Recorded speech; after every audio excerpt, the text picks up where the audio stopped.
Hi అండి. నేను మీ Gautami. Welcome to Vrinda Vihaan vlogs. ఈరోజైతే ఒక మంచి ఇన్ఫర్మేషన్ వీడియోతో మీ ముందుకొచ్చాను. ఈ వీడియో ఎందుకు చేస్తున్నానంటే నేను కెనడా వచ్చిన తర్వాత ఎక్కువగా విన్న క్వెషన్ ఇది. కెనడాలో ఎంత సేవింగ్స్ పెట్టుకోవచ్చు? సేవింగ్స్ ఎలా ఉంటాయి? ఎక్స్‌పెన్సెస్ ఎలా ఉంటాయి? అని.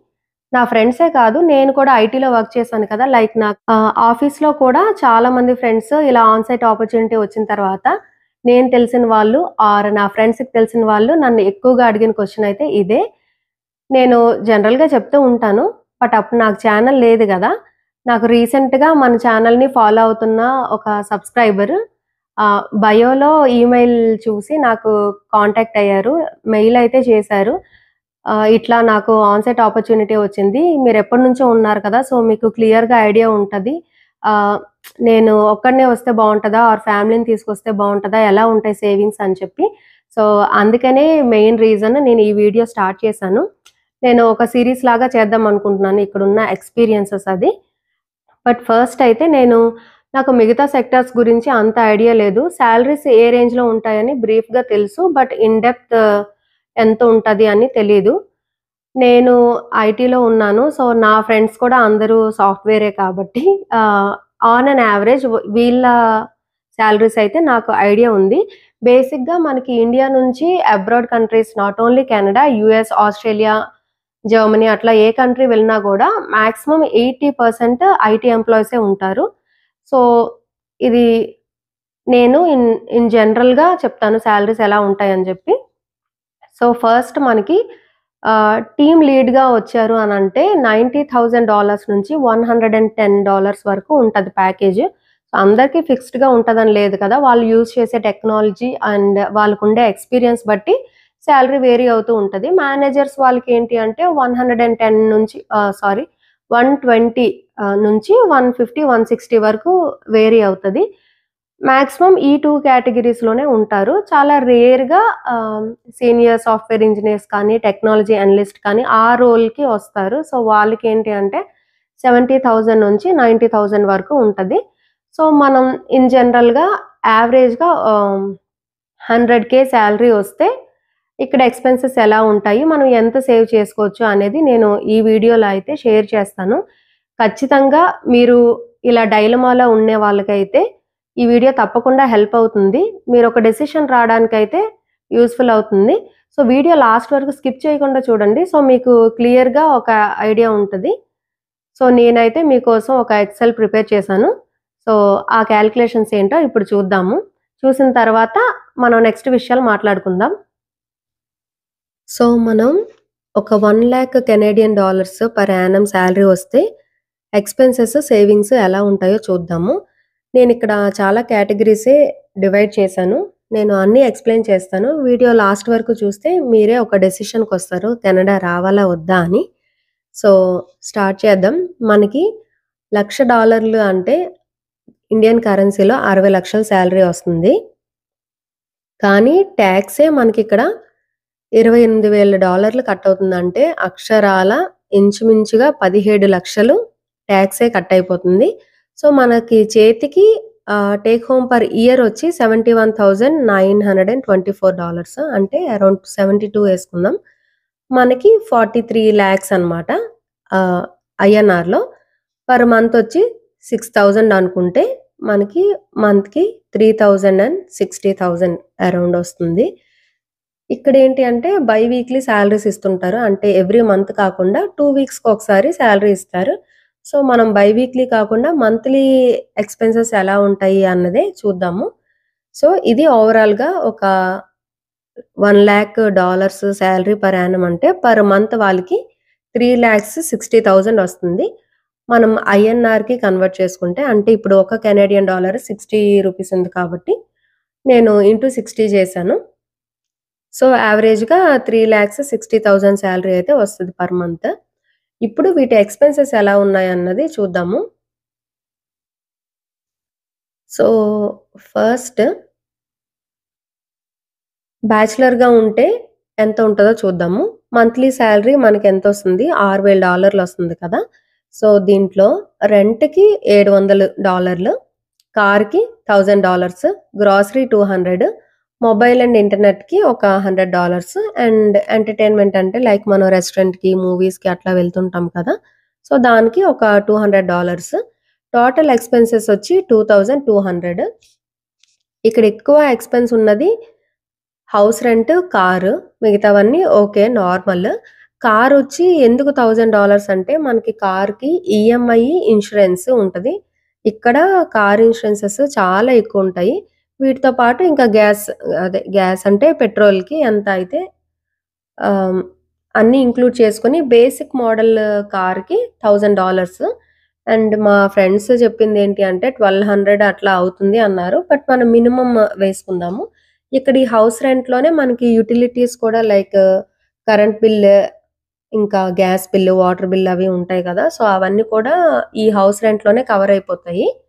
సో, ఓవరాల్‌గా ఒక సింగిల్ పర్సన్ ఉంటే $2200 ఎక్స్‌పెన్సెస్ ఉంటాయి. అది వర్క్ ఫ్రమ్ హోమ్ అయితే ఇంకా ఈ $1000 కూడా ఉంటాయి. ఇప్పుడు అందరూ ఆఫీస్‌కెళ్ళాల్సొస్తుంది కాబట్టి ట్రాన్స్‌పోర్టేషన్ చార్జెస్ అయితే మినిమమ్ $1000 అవుతుంది. సో, మనకి 6000లో 2200 అయిపోతే బ్యాలెన్స్ 3800 ఉంటుంది. పర్ ఇయర్ వచ్చి 45,000. అదే ఐఎన్ఆర్‌లో చూసుకుంటే 27,36,000 మనం సేవ్ చేసుకోవచ్చు. ఇది సింగిల్ పర్సన్ ఉంటే. అదే సేమ్ సాలరీ కపుల్ ఉంటే మనకి రెంట్ ఇక్కడ మనం గ్రూప్‌గా ఒక ఇల్లు తీసుకొని ఉంటాం అనడానికి కుదరదు కదా! సో, కపుల్ అన్నప్పుడు ఖచ్చితంగా ఒక 1 బెడ్‌రూమ్ ఫ్లాట్ అయితే తీసుకుంటారు. సో, 1 బీహెచ్‌కే మనకిక్కడ $1500 అవుతుంది. కారు ఎవరికన్నా సేమ్ అంతే ఉంటది. గ్రాసరీస్ కొంచెం ఎక్కువ $500. మొబైల్ అండ్ ఇంటర్నెట్ 2 పర్సన్స్ కాబట్టి 200 అవుతుంది. అండ్ అదర్‌లోకొచ్చి $300. ఓవరాల్‌గా $3500 అయితే అవుతది కపుల్‌కి. సో, వాళ్ళకి 2500 పర్ మంత్ సేవ్ చేసుకుంటే యాన్యుయల్ వచ్చి $30,000. అంటే ఒక 1 ఇయర్ కపుల్ ఉంటే 18,00,000 మాత్రమే సేవ్ చేసుకోగలుగుతారు. ఇక్కడికి మనకు ఆల్‌మోస్ట్ 10,00,000 డిఫరెన్స్ ఉంది గదా! సో, అదే ఫ్యామిలీ విత్ 2 కిడ్స్ ఉన్నారు అంటే, మనకి హౌస్‌కి రెంట్‌కి ఇక్కడ ఇంకొక 500 యాడ్ అవుతుంది. అంటే 2 బీహెచ్‌కే 2000 అయింది. మేమొచ్చిన కొత్తలో అయితే 1500కే దొరికింది. ఇప్పుడు అన్ని ప్రైసెస్ పెరిగాయి. ఇన్‌ఫ్లేషన్ వల్ల గ్రాసరీ అయినా, హౌస్ రెంట్స్ అయినా ఏవైనా కానీ. సో, ఇప్పుడు 2000 అవుతుంది. కారు యాజ్ యూజువల్ $1000 గ్రాసరీకి 900 అవుతుంది. ఇంత ఎక్కువ ఎందుకు అంటే చిన్న పిల్లలున్నప్పుడు డైపర్స్‌కి, ఇంకా మిల్క్, బేబీ ఫుడ్ అనేది కొంచెం ఎక్కువ ఇంక్లూడ్ అవుతది గదా! సో, నేనేసింది కూడా చాలా తక్కువ 900. నాకైతే అరౌండ్ 1200 పైనే పడుతుంది ఎవ్రీ మంత్. బట్ కొంచెం జాగ్రత్తగా ఖర్చు పెట్టుకొని అట్లా చూసుకుంటే మనకి 900తో నడుస్తది. మొబైల్ అండ్ ఇంటర్నెట్ ఇద్దరికే ఉంటది. ఫ్యామిలీ ఉన్నా కూడా కాబట్టి. సో, 200 వేశాను. ఇంకా ఎంటర్‌టైన్‌మెంట్ కింద $400 వేసుకుంటే మనకి టోటల్‌గా 4500 ఎక్స్‌పెన్సెస్ అవుతున్నాయి. అండ్ దీంట్లో ఎక్కడ నేను డే కేర్ ఖర్చులు ఇంక్లూడ్ చేయలేదు. ఎందుకంటే ఇద్దరు వర్కింగ్ అయినప్పుడు మాత్రమే పిల్లల్ని డే కేర్‌లో జాయిన్ చేస్తారిక్కడ. యూజువల్‌గా డే కేర్ అనేది కొంచెం ఎక్కువ ప్రైస్ ఉంటది. $1000 అట్లా. నార్మల్‌గా అయితే మనకి అంత ఎఫోర్డ్ చేయడము ఇప్పుడు దీంట్లో $1000 పెడితే మనకు ఓన్లీ $500 మాత్రమే మిగులుతాయి. అంటే పర్ మంత్ 30,000. ఇండియా పంపించేదుంటే అది కూడా ఉండదింకా. ఇంకా ఫ్యామిలీతో ఉంటే మనకేం సేవింగ్స్ ఉండవు. మోస్ట్ ఆఫ్ ది టైమ్ ఏంటి అంటే అమ్మాయి ఇంట్లోనే ఉంటుంది. సో, పిల్లల్ని చూసుకోవచ్చు అన్నట్టుగా డే కేర్స్ అట్లా ప్రిఫర్ చెయ్యరు. సో, ఫ్యామిలీకొచ్చి మనకి 10,00,000 మిగులుతుందనమాట. సో, చూసారా? సింగిల్‌గా ఉన్నదానికి, కపుల్ ఉన్నదానికి, ఫ్యామిలీ ఉన్నదానికి ఎంత డిఫరెన్స్ ఉందో. అండ్ ఇదంతా ఏంటి అంటే కపుల్ అయినా, ఫ్యామిలీ అయినా, సింగిల్ పర్సన్ వర్క్ చేస్తున్నప్పుడు, అదే వైఫ్ అండ్ హస్బెండ్ ఇద్దరు వర్క్ చేసుకునేలా ఉంటే సినారియో ఇంకా వేరేలాగా ఉంటుంది. అంటే కొంచెం సేవింగ్స్ ఎక్కువ చేసుకోవడానికి మనకి స్కోప్ ఉంటుంది.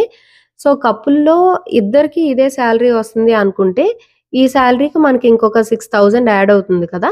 సో, ఈ సేవింగ్స్ ఒక పర్సన్ సేవింగ్స్‌కి ఇంకొక సెకండ్ పర్సన్ సాలరీ యాడ్ అవుతుంది. సో, ఇక్కడైతే వీళ్ళు కంప్లీట్‌గా ఇయర్‌కొచ్చి $1,02,000 సేవ్ చేసుకోవచ్చు. అంటే మన ఇండియన్ కరెన్సీలో 61,00,000.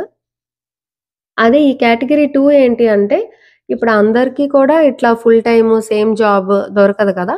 సో, ఒకళ్ళు ఐటీ వర్క్ చేసుకున్నా, ఇంకొకళ్ళు డిఫరెంట్ కేటగరీస్‌లో వర్క్ చేసుకోవచ్చు. ఏదో రిటైల్ స్టోర్ అట్లా పార్ట్ టైమ్ కూడా చేయొచ్చు. సో, అట్లా పార్ట్ టైమ్ జాబ్ ఏం చేసినా కూడా ఇక్కడ మినిమమ్ వేజెస్ $16 ఇవ్వాలి పర్ అవర్. సో, వీక్‌కి మనం 8 అవర్స్ వర్క్ చేసుకున్న పర్ వీక్ 40 అవర్స్ వస్తుంది. అట్లా కాలిక్యులేట్ చేసుకున్న పర్ మంత్ ఆఫ్టర్ టాక్సెస్ అన్నీ కట్ అయిన తర్వాత యావరేజ్‌గా 2500-2700 అయితే ఖచ్చితంగా ఎర్న్ చేస్తారు ఒక పర్సన్. సో, అట్లా చూసుకున్నా కూడా ఒకళ్ళు ఫుల్ టైమ్ ఐటీ ఎంప్లాయీ అయ్యి, ఇంకొకళ్ళు పార్ట్ టైమ్ చేసుకున్నా కూడా వాళ్ళకి పర్ మంత్ 5000 సేవ్ చేయగలుగుతారు. యాన్యుయల్లీ 60,000 సో, మనకి 36 లాక్స్ ఇక్కడ సేవ్ అవుతుంది. అదే ఫ్యామిలీలో ఇద్దరు వర్క్ చేస్తే చిన్న పిల్లలైతే డే కేర్ ఎక్స్‌పెన్సెస్ ఉంటాయి.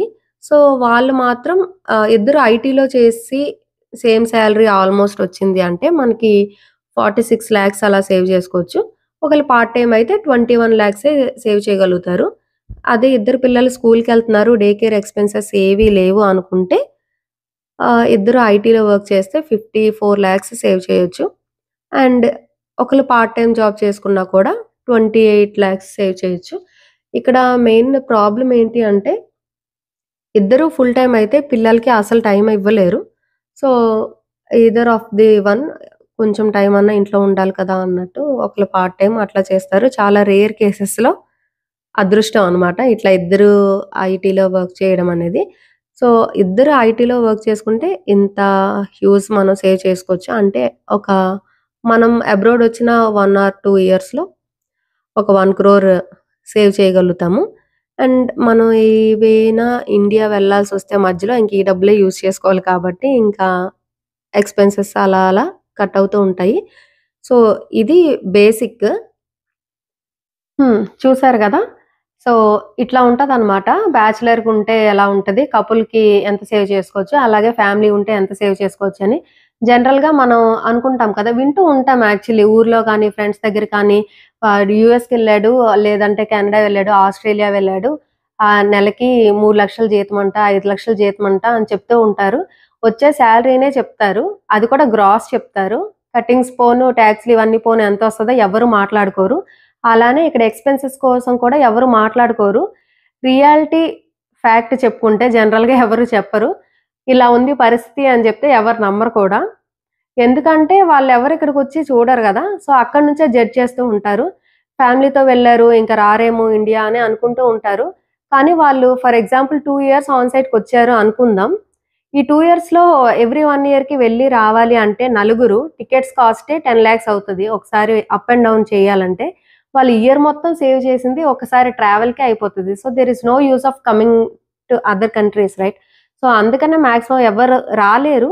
అండ్ దీంతో పాటు కొన్ని వీసా ఇష్యూస్ అలా కూడా ఉంటాయి. సో, అవన్నీ పక్కన పెడితే మనకొచ్చే సాలరీస్‌కి, ఈ ఎక్స్‌పెన్సెస్‌కి సేవింగ్స్ ఇలా ఉంటాయన్నమాట. సో, మీరు ఎవరైనా ఇట్లా కెనడా రావాలి అనుకునే వాళ్ళకి ఈ వీడియో తప్పకుండా మీరు ఫైనాన్షియల్‌గా డెసిషన్ తీసుకోవడానికి హెల్ప్ అవుతుంది. ఆర్ ఎల్స్ ఇంకా కొంచెం బెటర్‌గా ఫైనాన్షియల్లీ ప్లాన్ చేసుకోవడానికి యూజ్‌ఫుల్ అవుతుంది. మీ ఫ్రెండ్స్ అండ్ ఫ్యామిలీలో ఎవరన్నా ఇట్లా ట్రావెల్ కోసం చూస్తున్నారు, వాళ్ళకి హెల్ప్ అవుతుందనిపిస్తే ఈ వీడియోని తప్పకుండా వాళ్ళతో కూడా షేర్ చేసుకోండి.